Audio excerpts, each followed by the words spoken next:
and I had to face that possibility of dying. And once one faces that, the realization I came to through prayer and understanding was that death is not the end. And so, having come to grips with that, you can face the dragon and move forward and slay the dragon because there's no more fear, realizing that life is a choice. And I chose to live and came out fighting for life. Welcome to Stories of Hope in Hard Times, the show that explores how people endure and even thrive in difficult times, all with God's help. I'm your host, Tamara K. Anderson. Join me on a journey to find inspiring stories of hope and wisdom learned in life's hardest moments. My guest today has quite a colorful worldwide appreciation because he attended school in places like Beirut, Lebanon, a Washington, D.C. suburb, Ankara, Turkey, and all of that before he graduated from high school. He earned an undergraduate degree at Brigham Young University, followed by an MBA from Syracuse and a midlife PhD from the University of Idaho. He worked in banking for 19 years in New York City and Guatemala in Central America. He also has had the opportunity to run the University of Phoenix, Idaho campus for 8 years, as well as running and owning his own property management company. Life hasn't slowed him down much, but there have been a few roadblocks, like cancer. I am pleased to present Dr. Bill Bach. Bill, are you ready to share your story of hope? Yes, very much. Awesome. So I have to ask you, you have lived in 35 countries throughout your life, which just blows my mind, or traveled or lived in that many. Where was one of your favorite places that you either lived or visited around the world? I think the country of Italy stands out as one of the most fun. The people are very animated. They can't talk without showing you.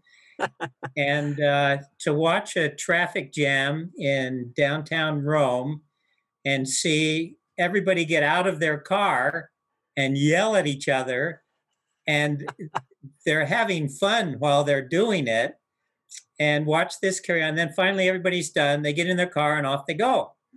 I mean, Americans talk about each other behind their backs, whereas the Italians, they get it out and get it over with, and then they're fine again. Something we could probably learn from them, huh, Bill? Exactly. And the country, let me just mention the island of Capri, where the Blue Grotto is. That is a tourist attraction. And as a teenager, when I was slept on the beach and had traveled by thumb, hitchhiking from Germany down to Italy, I got up before daylight and hiked across the island and swam into the Blue Grotto alone. And it was the most amazing, eerie, exciting experience. And the feelings that came through at the time were just amazing. So that would be one of my favorite countries and interesting things to do. Wow, that sounds absolutely amazing. You know, Italy is on my bucket list. You mentioned before we started recording that you lived life backwards. You did all your traveling in your beginning years and you've kind of settled down more in your older years. But exactly. I want to go to Italy when I grow up. Yeah. Oh, when you grow up. There you go. Yes. It is one thing and one place that I would love to visit in the world. Maybe when all this pandemic stuff is a little more under control, I can hitchhike my way to Italy. Right. But, I would encourage people, if you go to the tourist places, you get one vision of the world. If you go to the non-tourist places, like I would say, go to the Middle East. I lived in Pakistan for a couple years, and one needs to see poverty. One needs to see how millions of people survive with so little. in order to understand and appreciate the vast blessings that we have. Mm. It's such an amazing perspective, and I think until you've seen some of these places you visited in the world, it's hard to appreciate what what you have, right? Exactly. And we have so much in this country. It is the most blessed country on the planet. No, you are right in many, many ways. So, life has been up and down and all over the place for you, literally around the globe. What are some of the hardest things that have taught you the most that you have experienced in your life? Well, the unfortunate experience of divorce took me by surprise, took me to thoughts and experience that I never planned on, never believed would happen. And it threw me so much and so far that I've written a book called The Healing Process After Divorce and explained what I learned from that tragic experience and how I came out able to love again and move on in life. And unfortunately, some of us go through that. And that one threw me for the most distance and just hardship to overcome than any experience I've had. Wow. Why don't you take me to that and tell me, maybe you talked about feelings that you never thought you'd have. Why don't you share some of that with me so that we can maybe draw some of those lessons out? Well, I thought I had life pretty well together and I thought I could deal with anything. And come to find out, I was still human and had feelings that, just devastating feelings, and discovered that I needed to go through the process from anger through forgiveness, through having to move on and rekindle, feelings of affection again. And I didn't think I would have to do that. I thought, okay, I'll just sail through this like everything else I've sailed through in life. But that was not the case. If we truly shove our emotions, then they don't leave us. They are deep inside, and they will come back to haunt us until we deal with them properly and we overcome and we understand. And it was surprising how much I had to realize, which I didn't realize at the beginning. I thought, I did not cause this. I did not bring this on. It's all her fault. And come to realize I had a part to play. Mm. And that was very hard on me.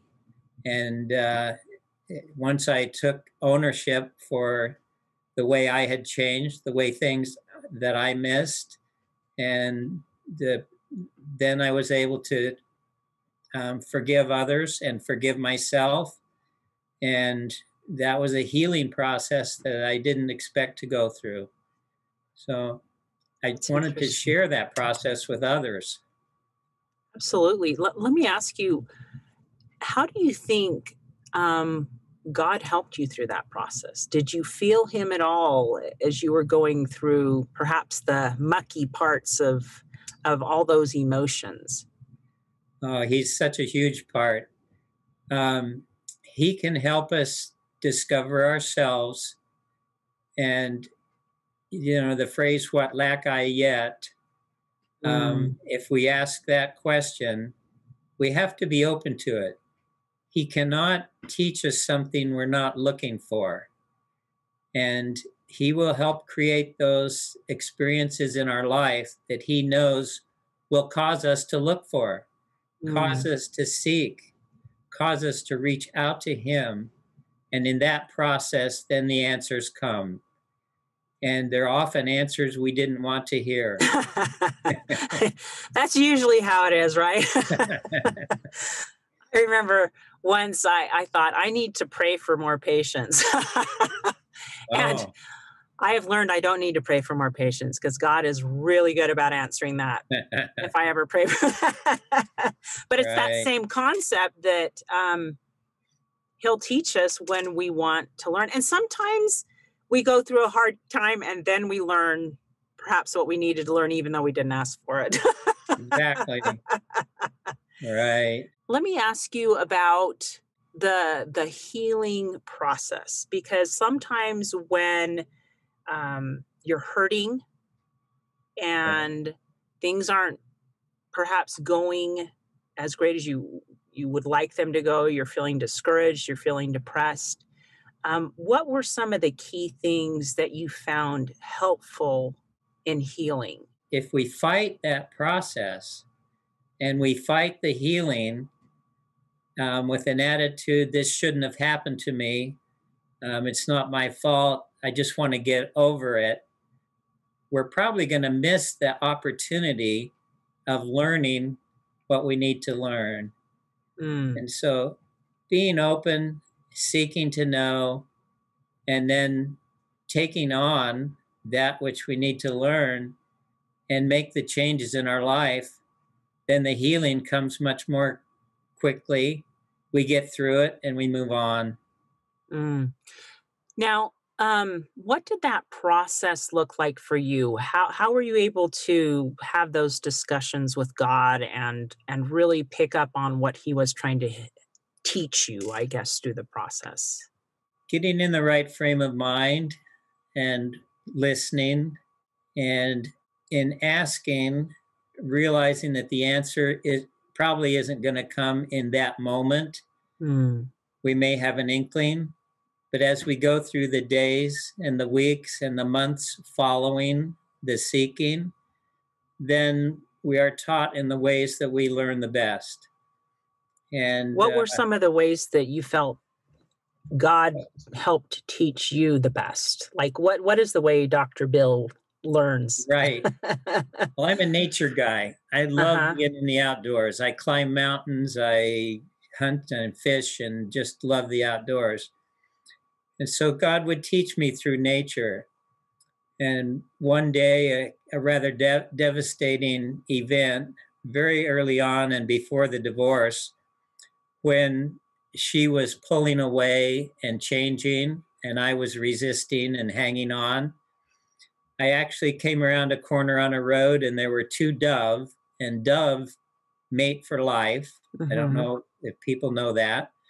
So they mate with one other of their kind and stay together until one of them may pass away, and then they would mate again. But I came around this corner and there were two dove. It was in the spring, so it's a time of year that dove are mating, nesting, and they were close together. And one of them hit the car, and the feathers flew everywhere. And my heart goes, "Oh my gosh! I just killed a dove that's mated for life. And what does that mean? And what does that do?" And the Lord told me instantly at that moment, I need to let go. And it was at that point, that's the way I was taught. Okay, it's over, and I need to not, drag this out and hinder it and cause problems by hanging on. Mm, And so God will teach us in the ways that we like to learn um, anything in life. And I mm, learn by nature. I see things, I understand things, and then can translate those into my life. mm.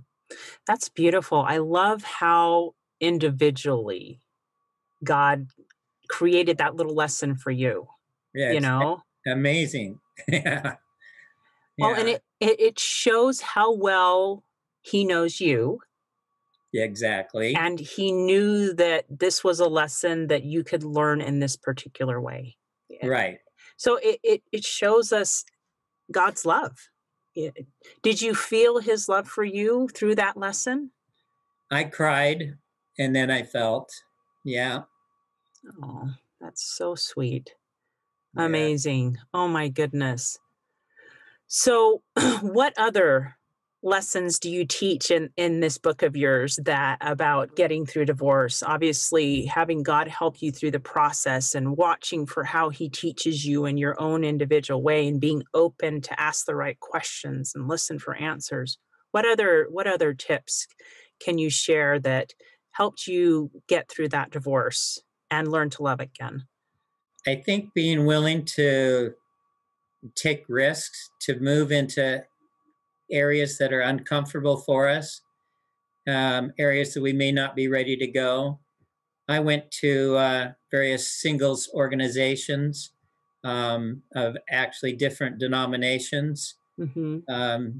Just even though I wasn't ready to make a change to searching for another mate yet, but needing to see what that life was like, so to speak.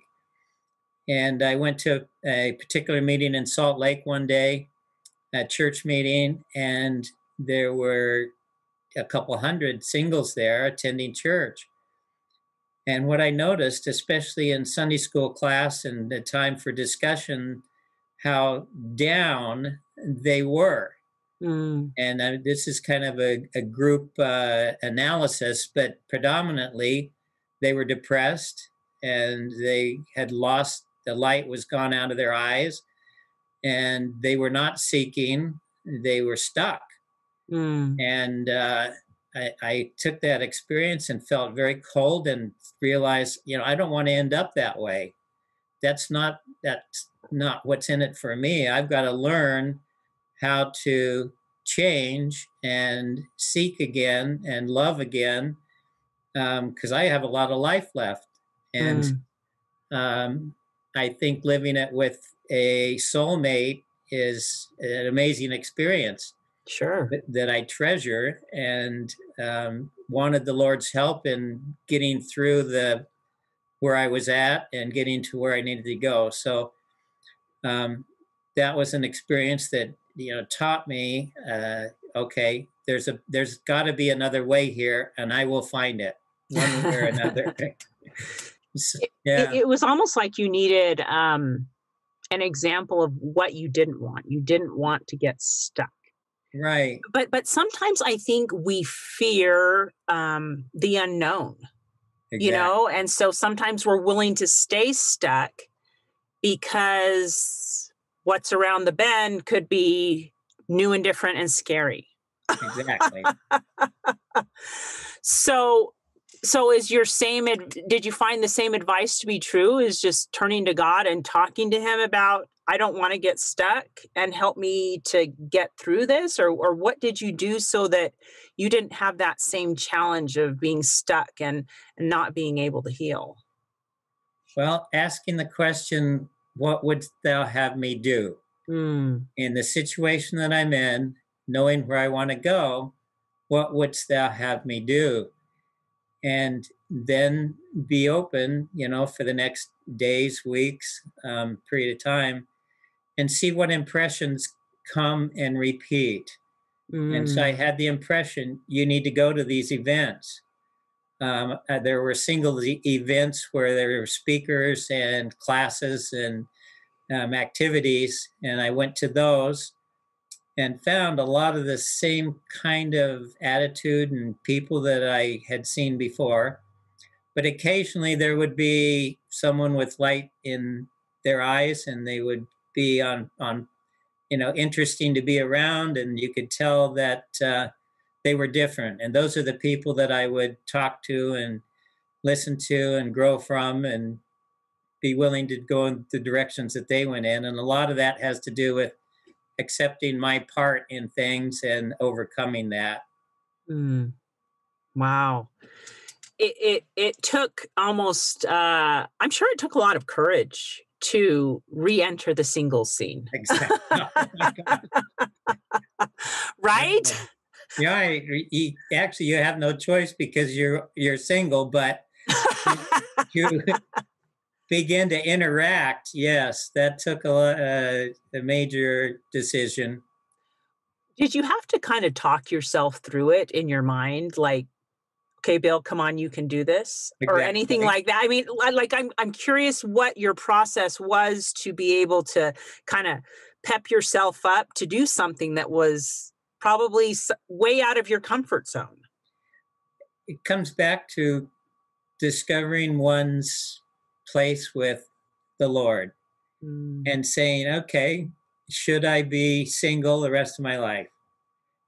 If not, what's the process I need to go through? How will I mhm, know? How will I find? And getting that confirmation that the Lord's going to be with you. And then when you have the impression that you should go to this event, then you can partner with the Lord and go there knowing that you will be guided, that you will learn, and that the right things are going to happen. mm. I love how you said there that you were partnered with the Lord, because often we feel so alone in our challenges, but yet when we, I guess, yoke ourselves to God in our trials, we don't have to go through them alone. And you're a good example of that. That even though you were going apparent, if people were to look at you, you were going walking in by yourself, you're walking in with God. And I Exactly. like that image because it's a powerful image to create mentally, that, hey, God's told me to do this and I'm going to go do it. And yeah, it's scary, but at least I'm not alone. Kind of like that, Exactly. right? That's that's what we have to do. Then we're not alone. Yeah. Yeah. So eventually you healed and you found a wonderful woman. Absolutely. And she had 4 children, and I had 5. We combined the families. We raised hers through their teenage years, and it's all been wonderful. Oh my goodness. That is incredible. So your journey helped you find a new love of your life, which is Absolutely. wonderful. Yes. But life hasn't been smooth sailing since then, has it? Why don't you tell me a little bit? You've been going through a really difficult time with a cancer diagnosis. Why don't you tell me a little bit about that?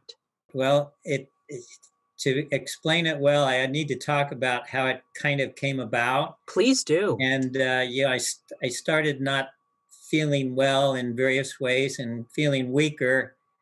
And I went to a chiropractor because I had pain in my hip. And I worked with him for several months, and he repaired everything that needed repairing. However, the pain did not change. Hmm.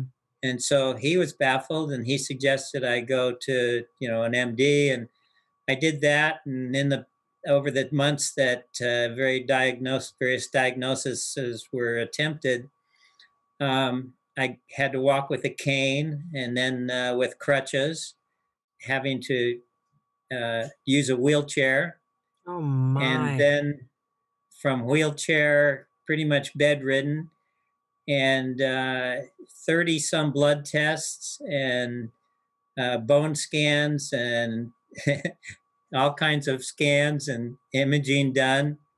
And finally, they discovered a growth on my left kidney.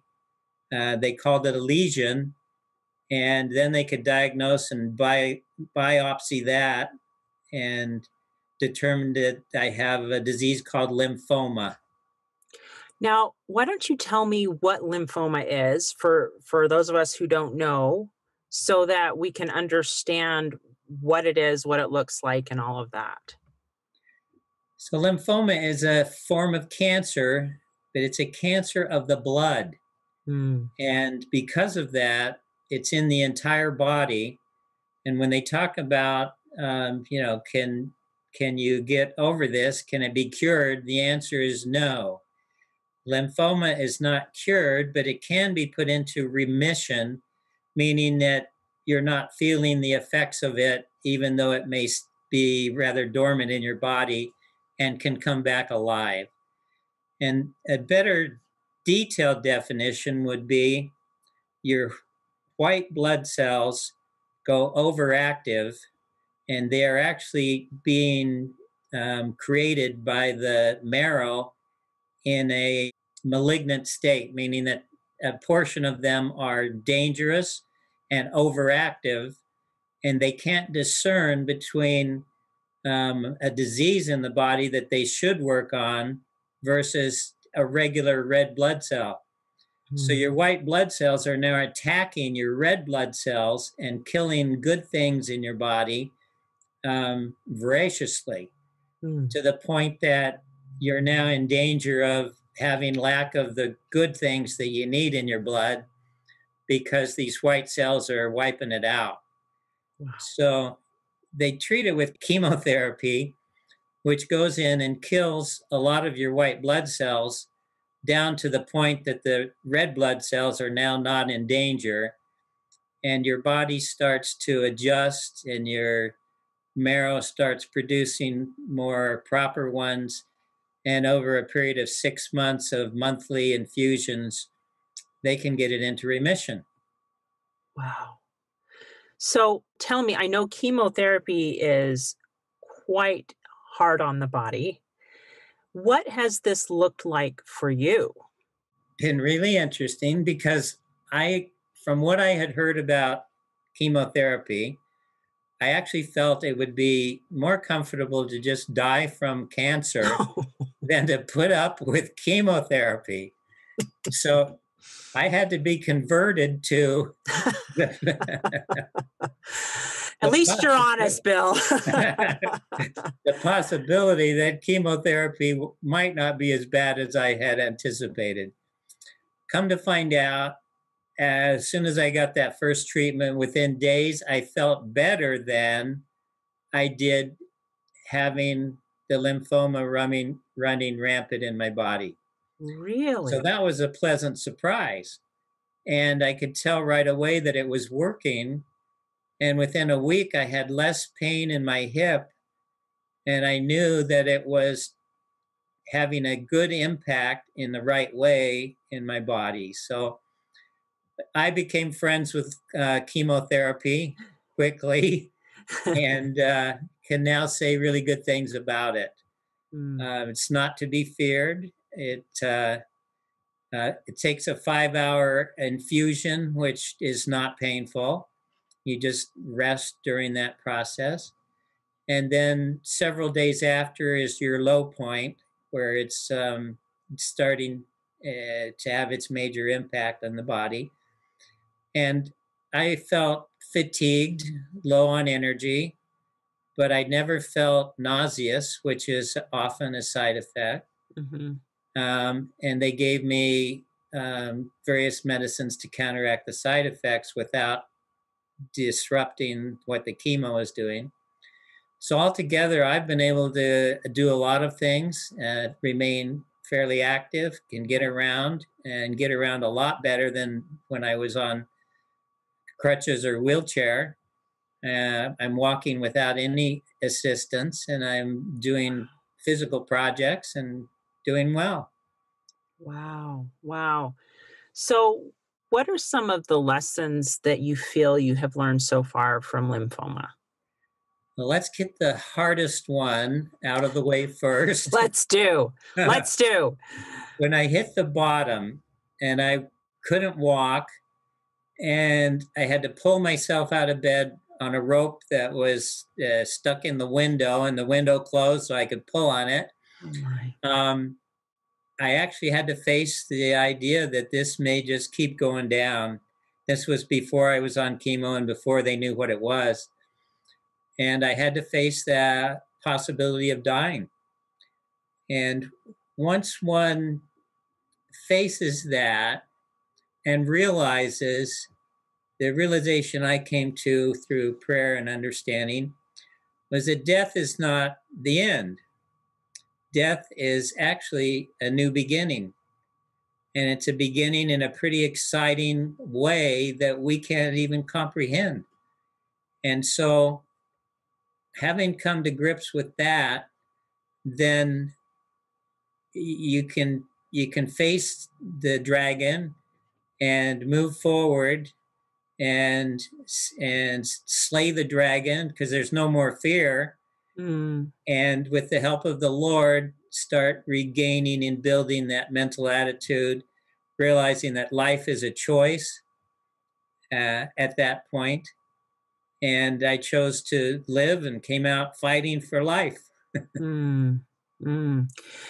I can imagine that the transition from feeling like this can kill me to I'm fighting, I'm making this choice to fight, probably was more than just snapping your fingers. Exactly. It took. Yeah, tell me about that process in your mind, because I know a lot of people, especially right now with the pandemic going on, are facing discouragement on a daily basis and feel like they want to give up. Talk us through the process you went through in your mind to be able to make that choice to fight for life. Right. I couldn't see how things could get any worse. And if death is not that bad of an option, move forward with confidence, and whichever way things go, I'm going to come out fine. And so pleading with the Lord for understanding and learning all the lessons that he had in mind for me in taking me to that level of humility, I was then able to start climbing out. And climbing out was a decision to begin thinking and seeing myself as healthy again. I think that's one of the most important things, is wherever you're at in a downward spiral, picture it being gone, picture being perfectly healthy, picture being able to run again, picture sunny days and fun times again, picture being alive and alert and attentive and fun with other people and interacting. And the more you can picture that, the more you can get that into your mind and seek that and pray for that, then you're focused in a positive way. And those positive thoughts bring a lot of healing and open a lot of doors and possibilities for us as we stay positive with the Lord and seek his guidance in guiding us to what we see we really want. Wow. That's a really powerful image to start to create in your mind. Exactly. Of You're not the only person who's ever mentioned this power of visualizing on my podcast. So I always find it so fascinating when people talk about it, that they can just say, okay, I'm going to stop these downward thoughts.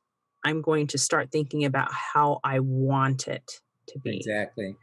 And there's power in that. So in some ways, it is a choice to say, I choose to imagine this, because our brains are powerful. You talked about working on that with God's help, right? Asking Exactly. God to help you with that. So maybe if you're stuck in a downward spiral, maybe the first step is praying to God and saying, I want to start visualizing a positive outcome to this spiral. I want to come out on the other side. Like you said, I want to picture myself walking again. I want to picture myself having fun again, living life to the fullest, and asking God to help you begin to change those negative thoughts to positive thoughts. We're going to take a quick break, but when we get back, we're going to have Dr. Bill Bach tell us a little bit more about things he's learned, tips he would share with those who are struggling, and an amazing change in perspective that he had as a 17-year-old boy on top of a mountain in Pakistan.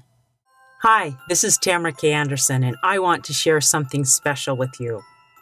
When our son Nathan was diagnosed with autism, I felt like the life we had expected for him was ripped away, and with it, my own heart shattered as well. It's very common for families to feel anger, pain, confusion, and anxiety when a child is diagnosed. This is where my book, Normal for Me, comes into play. It shares my story of learning to replace my pain with acceptance, peace, joy, and hope.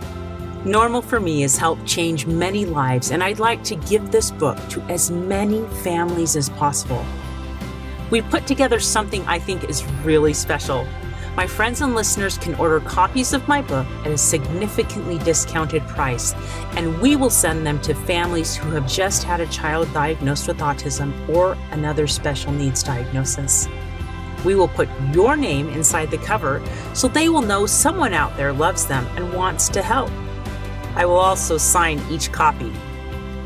You can order as little as one or as many as hundreds to be shared with others. So go to my website, tamarakanderson.com, and visit the store section for more information and to place your order. You can bless the lives of many families by sending them hope, love, and peace. Check it out today at tamarakanderson.com and help me spread hope to the world. And we're back. I've been talking to Dr. Bill Bach about his experience with divorce, lymphoma, and now we're on to lessons learned. Bill, what other lessons can you share with us that you have learned from your struggles? I think he's tried to teach us that process through so many scriptures that we sometimes don't realize the full impact of.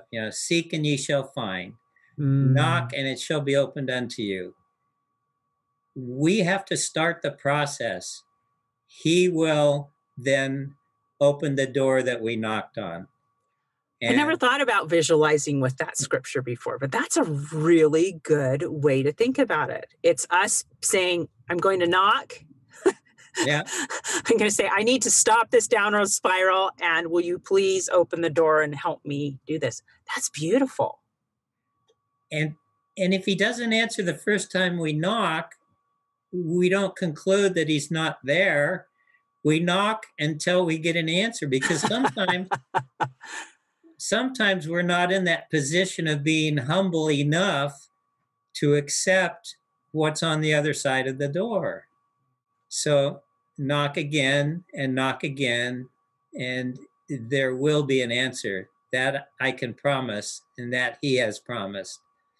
Yeah. Have you ever had to have God teach you the right thing to pray for? Like have to change the way you're asking for something, perhaps? He does that by not answering. Because then I know I've asked the wrong question. I may be asking for a Mercedes when I should be asking for a bicycle. The bicycle will make me strong enough to then become what I need to be to have other things happen. Right. I love that. So perhaps the answer, if you feel you're not getting answers, is God help me to figure out the right question to ask. Right. Or to just ask another question and another question until we get an answer. What do you think was one of the questions you had to change and learn to ask differently? I was asking to be healed at first. And then if I asked, what do I need to learn from this in order to be ready to be healed? Then I would be open to answers like, you haven't hit the bottom yet, or you haven't learned all that you need to learn yet about experiencing pain. I mean, we came to Earth to learn about ourselves and to understand life and to return. Well, if we came and we never experienced pain to the extent that he feels we need to understand it in order to be effective in our next realm, then I better get with the program and be open to experiencing some pain, or I'm going to have to experience it over and over again until I get the message. Now, that's not an answer we really want to hear. Yeah. Is you haven't hit the bottom yet. No, it's not. Oh, my goodness. But that's one of the lessons I had to learn. that is a really it's a beautiful process, but you probably didn't like it very much at the time. Right, Oh right, my goodness. Now, let me ask you this. You're writing another book right. about perspective. Exactly. Tell me a little bit about this and what has inspired you to write about perspective and why. This has been growing in me since I was 17 years old. Ooh. And let me tell you the title because that'll help explain the beginning.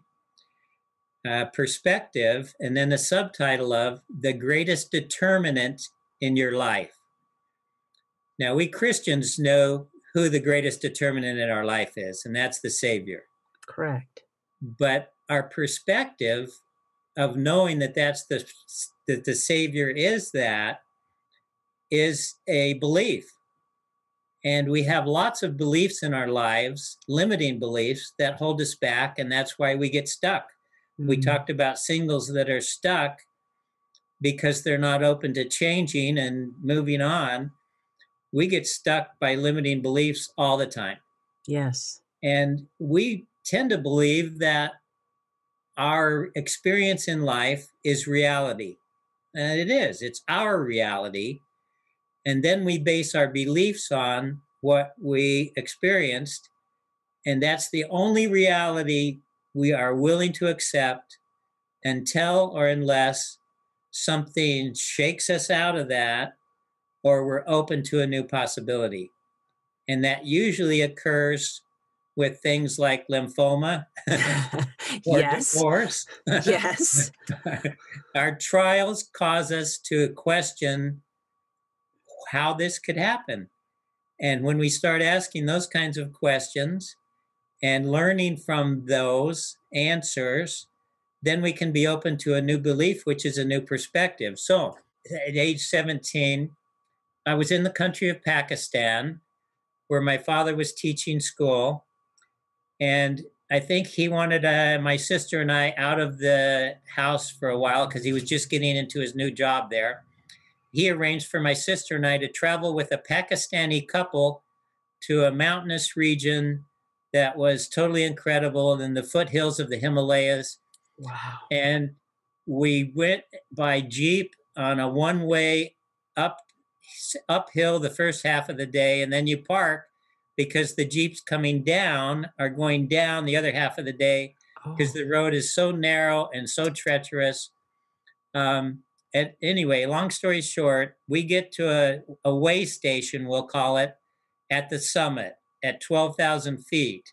Oh And my. then the mountains go up from there. So at this way station was a Pakistani family that took care of it and cooked the meals and took care of people that came there. And we were the only ones there, the four of us, the Pakistani couple, my older sister and I, and this Pakistani couple that lived there. And they had a little boy, let's say the age of 7. And he would run around the place and he was just, his eyes were totally incredible, sparkled with life, full of energy. And he was barefoot all the Mhm. time. And it would drop into the way below freezing at night. And in the daytime, it might thaw the ground and it might not. And he was barefoot out Uh-huh. running around we never saw shoes on him. And anyway, we asked his parents what his name was one evening. We were there 2 different evenings and we'd have dinner with his parents. And they said his name was Koshal Zamang. And so we had to say, well, what does that mean? And our interpreter said, it means ruler of the universe. Oh, how sweet. And that just hit me so hard that these people living at the top of the world with nothing, Uh-huh. they did not have transportation, no TV, no, they did have electricity, one light bulb hanging in the middle of each room. Um, and they would name their child ruler of the universe. And that taught me that there are people who see a lot more in life than the life that I had known up to that point in the United States as an American youth. Mm. And so that taught me that there's different perspectives that can create different results if we are open to it. That is beautiful. And you've kept that with you all these years, it seems. That story is kind of woven a thread throughout your life Absolutely. of there are different perspectives and I can change my perspective in my life. Do you think, I've often wondered this, Bill, that perhaps one of the reasons God sent us here to earth was to help us gain a different perspective. I think you hit the nail on the head. That is really the whole reason. Yeah. Yeah, to help us see things in different ways and experience and learn things in different ways. And I know that some of my biggest aha moments have come at my moments of greatest struggle. Right. When I, on bended knee and usually in tears, Absolutely.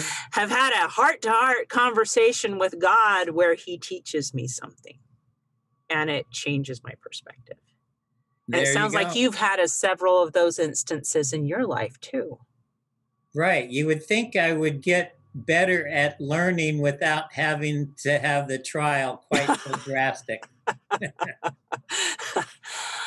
I know. And I wish that so many of these things we could learn without going through the muck and the mud and the scraped knees and the wheelchairs and the cancer and stuff like that. But somehow, since God knows us so uniquely and individually, he knows the things that will teach us the most, hopefully in the least painful way. Hopefully. Yeah. Oh my goodness, perspective. That is beautiful. I love that. That's really, really cool. So let me ask you this. What tips would you share with somebody who is in perhaps one of those moments right now, who is really, really struggling with, I don't know, some extreme challenge in their life, whether it be divorce or cancer or some other diagnosis or mental illness perhaps that they're struggling with, which has been even more severe due to the pandemic. What tips would you give them? What nuggets would you share with them that have helped you during your journey? Realize that they are not alone, that others have probably experienced what they are experiencing. Realize that we have a higher power in a Savior who knows us, who has been through far worse than anything we will go through, and recognize that there is something for us to learn. There is a silver lining in the storm clouds of every storm. And as we seek the Lord's help in understanding that, then we will have the courage to move forward in whatever direction that may go. I heard the story once of a TV crew that wanted to interview terminally ill children, and they went to the Children's Hospital in Salt Lake. And as they talked to different children, one young man was asked how he felt about the situation that he was in. He said, most of the kids here are saying, why me? He said, I learned to say, why not me? Mm-hmm. Why not I have this experience? Why not I go through it and accept it for what it is? Now, that doesn't mean that we should just take what comes without asking, without inquiring, but it could give us the courage to accept where we're at that moment in time, and to truly seek with humility until we get an answer that we no came from the right source, and and no answer does not mean there is no answer. Mm. It means we may not have asked the right question yet. Mm. So I would encourage people to recognize that higher power is always there, that there is something to be learned, and we can learn that, and that humility, when we think we have hit the point where we have humility, we may have a ways yet to go. You speak from experience. Yeah, yeah, absolutely. Oh, such amazing words of wisdom there. I think being willing to recognize that from adversity, from trials, great growth comes.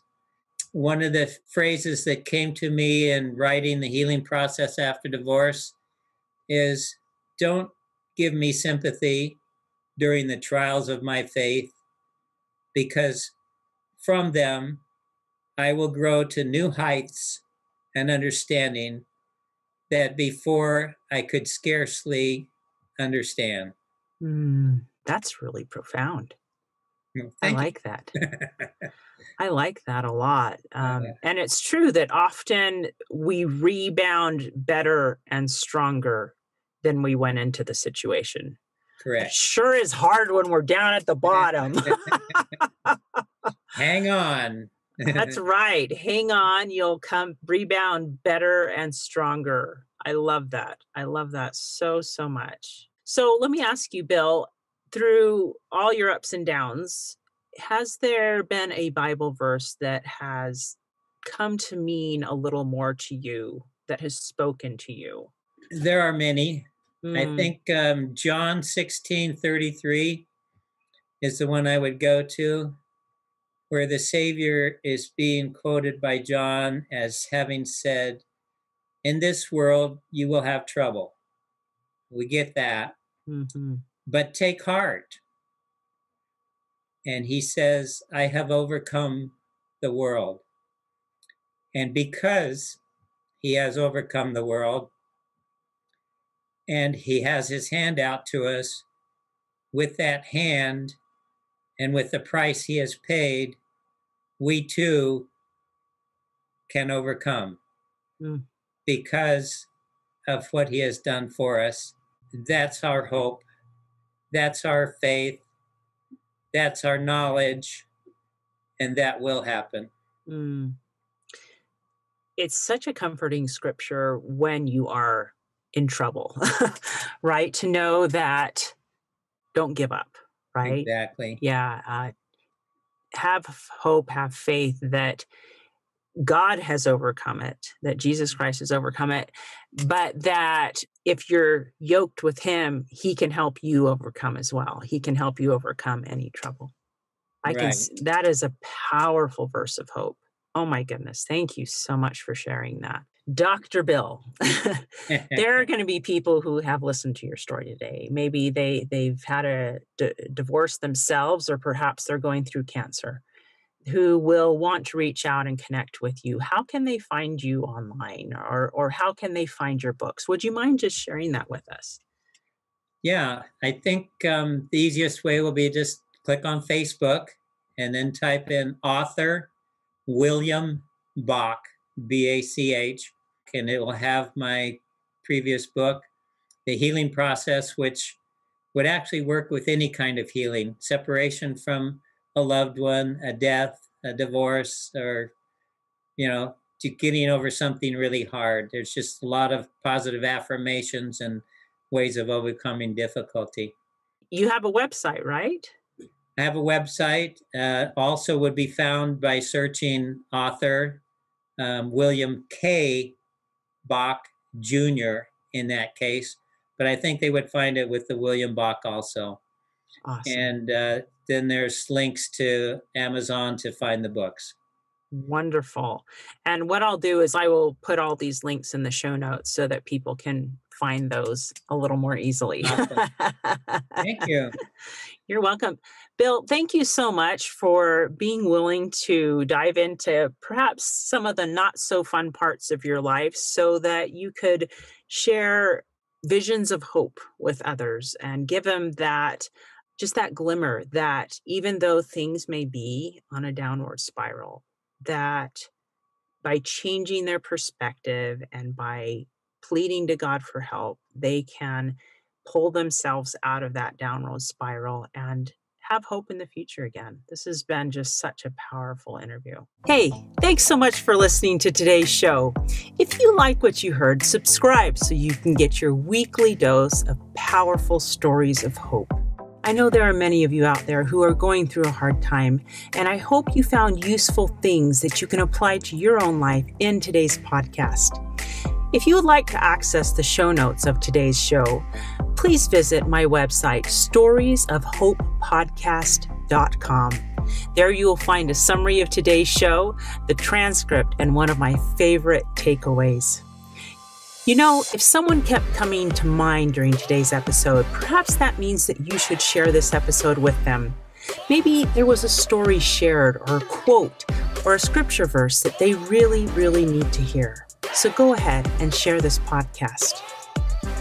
May God bless you, especially if you are struggling with hope to carry on and with the strength to keep going when things get tough. Remember to walk with Christ, and He will help you bear the burden. And above all else, remember, God loves you.